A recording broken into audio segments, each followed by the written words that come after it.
Well, it's here. We now have the ray tracing overdrive setting in Cyberpunk 2077, and this is going to be incredibly demanding on any GPU, including the 4090. I want to try running this at native, so I just turned on the preset, turned off DLSS super resolution, and as well as frame generation. Let's see the native performance. They've changed around the menus a little bit here. And then notice I'm going to try out at 1440p on the 4090. And we'll try out some other resolutions, we'll try out some upscaling, but let's just fire up the benchmark run and see how this goes. So this has kicked up the ray tracing in this game to a whole new level. This video is not going to focus on detailed side-by-side image quality comparisons. We're looking more at performance numbers. So I just fired up the benchmark run. Looks like we're in the mid-30s at 1440p on the RTX 4090 right now. If you're looking at my frame rate counters in the top left corner, the one on the left is the current frame rate, like the instantaneous frame rate. The one in the middle is the average, which I started at the beginning of this benchmark run, and I'll stop at the end of this benchmark run. And the one on the right is showing us the 1% lows. Now, when I capture on an external capture card like I'm doing here, it's capturing at 60 frames per second without variable refresh rate, and then you're watching a 60 frames per second video.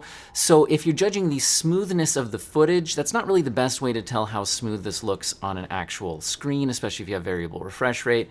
You should be looking at the frame time graph. So the frame time graph, smoother is better. Spikes would actually indicate stutters, things like that. It's looking fairly smooth, although, again, the performance numbers are looking to be in the mid-40s here. I'm also looking at the VRAM utilization, the green memory line there. It's allocating almost 12 gigabytes and actually using, which is the one on the right there, about 10 gigabytes of VRAM for 1440p in this mode. So you can see all of the system specs here. You can see how my numbers stacked up right here against the game's numbers. So the game is reporting about the same average that I did, starting and stopping mine. You can look at this. So that's pretty rough. So the 4090 is averaging in the mid-40s through the benchmark run, and certain areas of the game are more demanding than the benchmark run. Now, let's go back into the graphics menu and play around with things a little bit here. So what if we were willing to use DLSS quality? So let's set that to the quality setting and run that benchmark again. Unsaved progress. I haven't made any progress in about 2 years on this game. I like this game. I know a lot of people say this is basically just a benchmark now, all of that. I did actually enjoy this game, guys, quite a bit. I know it didn't live up to all of their promises, but I still think it's a fun game. Anyway, that's not the point of the video. We're looking at performance numbers. All right, I'm going to start my refresh my little frame rate counter here. And DLSS quality seems to have done quite a bit for our performance numbers here. In the mid-70s in this bar scene, I believe we're in the mid-30s when we were not using DLSS quality. VRAM utilization still looks to be over 8 gigabytes. Again, that's the green memory numbers. The one on the left is allocation, and then the next one to the right of that is the actual reported usage.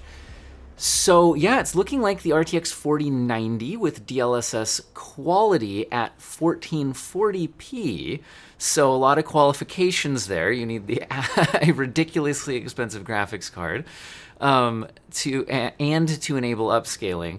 I mean, it was playable at the native 1440p, but I think people would be a lot happier with the frame rates that we're seeing here. Now, this the performance here scales a lot with resolution. That's why DLSS helps a lot, because this is per pixel a massive number of ray tracing calculations happening.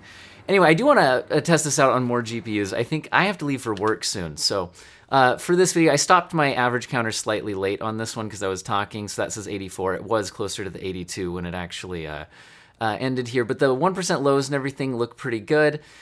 So yeah, it's looking like an RTX 4090 using DLSS quality at 1440p can actually get a very playable experience here. If you're curious about the rest of the system specs here, we are on the Ryzen 7700X processor.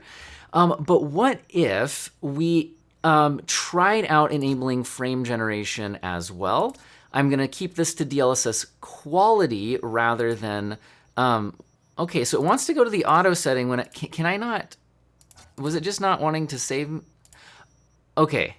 sometimes Cyberpunk, I don't know about on this latest patch, but Cyberpunk sometimes doesn't actually apply the settings you're trying to apply. So sometimes you have to fight with it in the menus a little bit. I think we got it locked in here.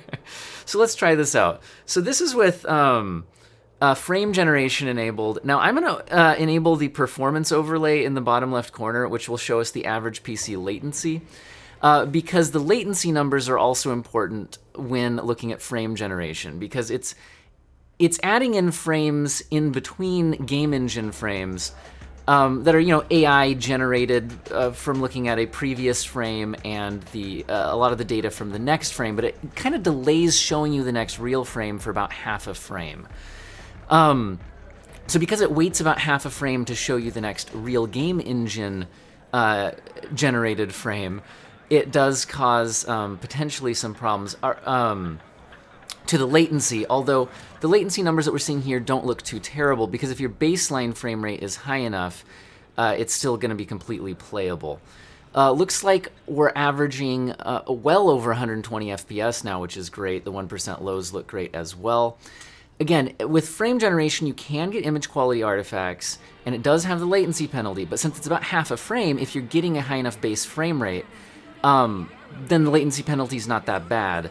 And if the base frame rate's high enough, then the differences between the two real frames aren't that bad, so usually you don't get a lot of image quality artifacting. So I actually like frame generation quite a bit. I think it'll be very useful for this mode, and it looks like it does push our average frame rate over 130 FPS. Just keep in mind that the PC latency would feel more like half of that as far as the responsiveness of the game. So in other words, it doesn't really improve the responsiveness, but it does help the motion fluidity. I think it'll be very useful here. I'm curious now, what if we looked at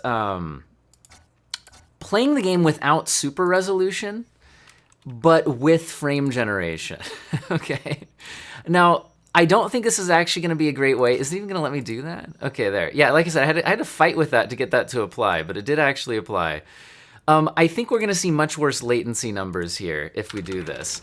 So frame generation can be enabled without using super resolution, but I think usually because you're coming from a lower base frame rate, the average PC latency is going to be noticeably worse. Like it'll get our frame rate numbers to numbers that look good, but I don't think the latency would feel great to play at. Ooh, we got a little stutters loading in there, but it looks like it's smoothed out.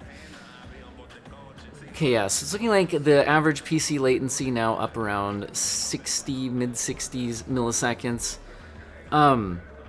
Not completely unplayable, and so the only advantage to doing it this way versus also using the super resolution is that super resolution itself, normal DLSS, DLSS 2, the one that you're used to on other GPUs, does introduce its own image quality artifacts and things like that. How does the reflection of this puddle look, man? It looks pretty good with the ray tracing. Anyway, so yeah, basically, so you can use frame generation without the super resolution. So you'll get the frame generation downsides, but not the DLSS 2 upscaling downsides. Like, for example, the palm tree branches and things like that, I think it'll look a lot cleaner without DLSS super resolution in this game. So you kind of have to balance out those choices on that. But again, the normal DLSS super resolution actually helps cut down the latency, so it's a nice idea to maybe use both. But I did want to test that out without it. Now, just for a comparison's sake, let's try running the game at the normal ray tracing ultra setting, okay? So I went to normal ray tracing ultra, but then I turned off super resolution.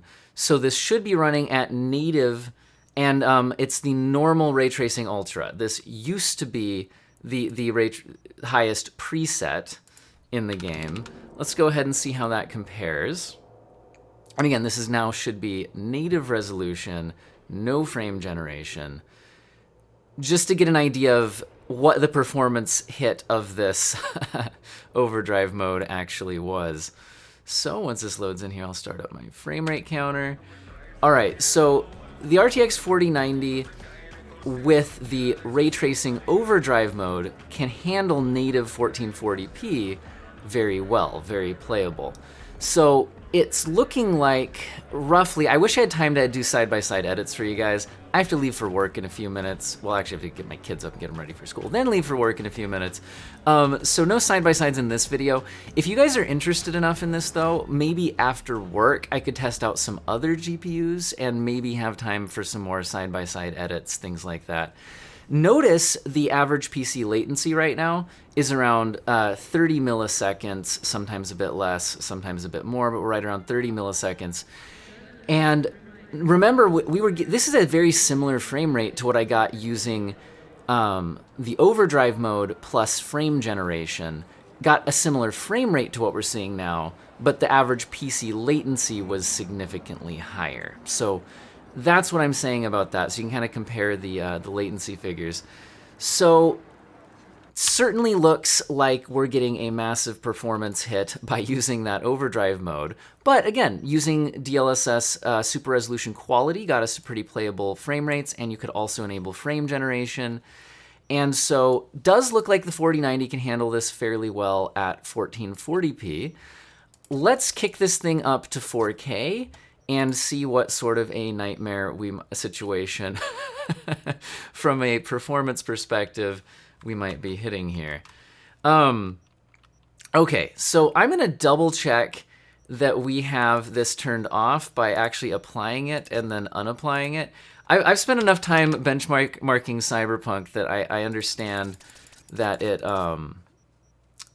will fight you on actually applying settings. So I'm toggling things on and off again to be sure that they apply. I can actually see the text rendering change a little bit when DLSS kicks on and off. So we should be in RT overdrive mode at 4K now. So this is native 4K RT overdrive, and it is probably going to be rough.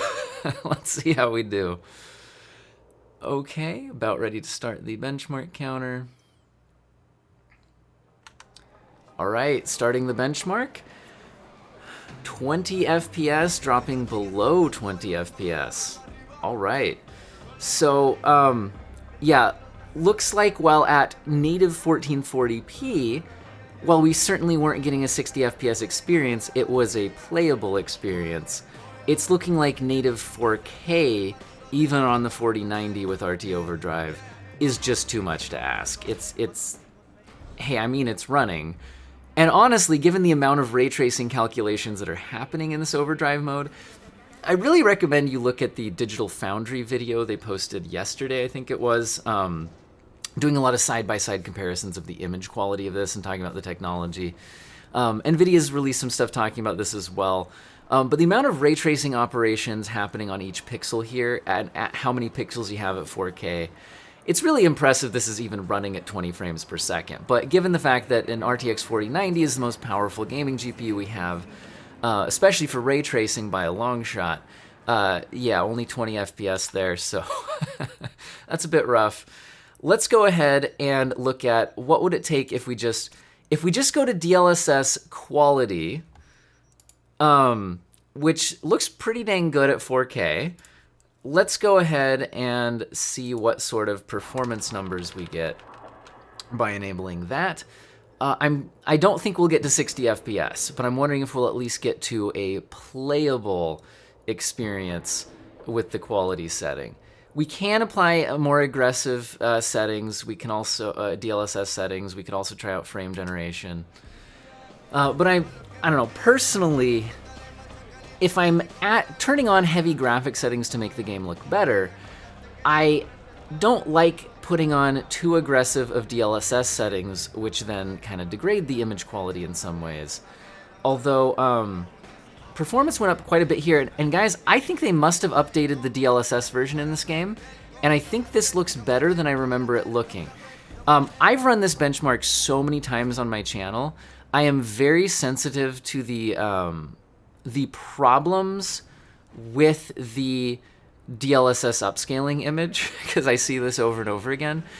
We're already past it, but the bottles in that bar scene usually have shiny edges that are very aliased when enabling DLSS, and I didn't see that here.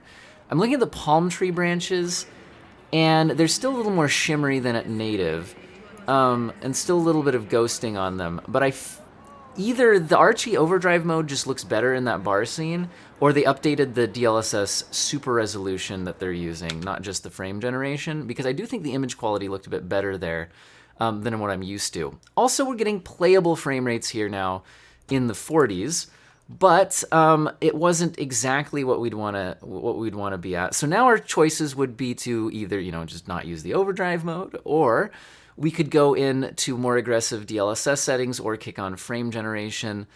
Let's go ahead and try out using frame generation. So I'm going to apply that, and then I'm going to try to force this into its quality mode. So frame generation with DLSS quality. Let's go ahead and give that one a shot. Takes a little second to load in here. Guys, again, apologies. I wanted to do this as side-by-sides, but there just was not going to be enough time this morning before leaving for work. So if you want the video today, this is how it's going to be. Side-by-sides would have been really nice, but it is what it is. All right. So it's looking like frame generation is now getting us over 60 FPS here. So the motion looks very, very smooth now. But the average PC latency, you can see, has gotten worse. It's not going to be unplayable, but it's certainly not amazing. Yeah, those bottles behind the bartender. Normally, you could try this out. Just use DLSS in this game if you have a DLSS-capable GPU. Run the benchmark and look at the bottles behind the bartender. They usually would get aliased with a shimmering white edge to them. So either the lighting here just looks better on them, or the DLSS version that they're using in this looks better. Maybe it was updated, because I definitely noticed that. All right, yeah, so the overall frame rate numbers look pretty good here with frame generation. The latency numbers don't look great. So I think it would be better to have a higher base frame rate before relying on the frame generation. Getting around 69 nice FPS though, which is good stuff. Let's kick off the frame generation again, and let's kick into a more aggressive DLSS setting. So let's go to the balanced DLSS. Let me make sure it's actually applied. Again, this thing can be very picky. Good, okay, I did see it apply there. The text looks a little bit different when it applies. All right. So let's go ahead and look at 4K RT Overdrive DLSS balanced. So let's see, balanced I think is that around 1200p? I know 1440p is DLSS quality and 1080p is DLSS performance when you're at 4K. Yeah, it looks like this is not going to quite get us up to a 60 FPS experience. Unfortunately, at least in this bar scene, in the notice that the PC latency is in the mid-40s now versus what we were seeing with frame generation enabled on the DLSS quality mode. So definitely something to keep your eye on. I think NVIDIA did a video showing the PC latency and the frame generation on and off in this game, but they didn't say it, but I think when they were doing it without frame generation enabled, they turned off NVIDIA Reflex, which cuts down on latency.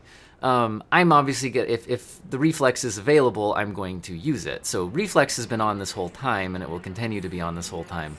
I understand that it's the DLSS 3 update that made them apply the Reflex to this game. But now that it's here, I don't think it's fair to turn it off when you're not using frame generation, since it's here whether you're using it or not. Anyway, so we're around 51-ish, 52 FPS average there, so certainly playable, not quite getting us to 60 FPS. So let's try out the performance mode. And once again, I'm going to be extra sure. So I can see the text changes when I turn that off. I can see the text sharpness changes a little bit when I turn it back on. I have no idea if that comes through for you in a YouTube video through YouTube compression. Also, I'm on a large 4K screen, and you might be watching this on your phone or something. So there is that to keep in mind. But let's go ahead and see if we can hit 60 FPS using DLSS performance. It looks like we do. Now, DLSS performance looks at 4K, is rendering at 1080p, and then obviously using your DLSS upscaling algorithm to try to output a 4K-like image. I will say that it definitely does not look as good as a native 4K image, but we can see we are getting massive performance boosts compared to the 20 FPS we were at without any DLSS here. But like I said, it is a trade-off. So it is frustrating. We have the choice of, okay, so I can use RT Overdrive with DLSS performance, and then I get some image quality downgrades due to the low rendering resolution. Like the palm tree branches here look very aliased, things like that. Again, if you're on a smaller or non-4K screen, maybe you don't notice it, but it definitely doesn't quite look as sharp as a native 4K does. But we are getting a very playable experience here now. And so with that said, I think it would make sense to then kick on frame generation, because we were getting a high enough base frame rate there using DLSS performance that I think now enabling frame generation is actually going to look pretty good. Let me make sure this actually kicks on. Okay, makes me nervous. All right, so let's see what it is. So basically now we're at DLSS performance, so we're gonna have some of the image quality downsides to that. Now we're gonna enable frame generation, which is going to give us vastly increased frame rate. So the motion smoothness should look very, very good here. Let's look at what happens on the latency though, because it's not gonna improve our responsiveness. But I think the base frame rate was high enough that this will be very playable responsiveness. And then getting the frame generation to get our motion smoothness up now into the mid-90s in this bar scene. This really is a very impressive set of technologies. It really is. The DLSS upscaling and then using frame generation to increase the motion fluidity from there is cool. I know like a lot of people like to write off this all as fake frames and fake resolution and all of that, and I am always very careful to show the downsides. This does not look as good as native 4K, and it does not feel as good as 100 FPS without frame generation does. But the average PC latency right now is, I think, playable, and the motion smoothness on the screen is very good, and I think the image quality looks pretty good. It might be rendering at a native 1080p and then upscaling, but it looks far better than a 1080p image does. It just doesn't look quite as good as a native 4K image would. Anyway, so there's that. I think that this would be a very interesting way to replay the game. I think if you're on a 1440p screen, the fact that you could just be at DLSS quality and be playable, and then quality plus frame generation, is certainly interesting. Now, before we go, look, I understand that people aren't buying 4090s to play at 1080p, okay? I get it, okay? We're not buying 4090s to play at 1080p. That being said, I am curious if a 4090, let me make sure DLSS is off, so I'm gonna turn it on and turn it off again. Yes, I saw the text change. We should be in the RT Overdrive mode, path tracing tech preview. I do not want to go back to the menu. Okay. Can an RTX 4090 handle the RT Overdrive mode at a native 1080p? I know 1080p is not the target resolution of this monitor. Of this GPU, but I'm curious how we do. That's all I want to see.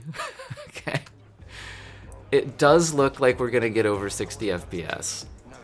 Also, for those of you watching on a high resolution screen, you should now be able to see that this is actual 1080p, and it looks significantly less detailed than DLSS performance does at 4K. So it's certainly worse. And I know YouTube compression kills a lot of the image quality regardless, but watching on my large 4K screen,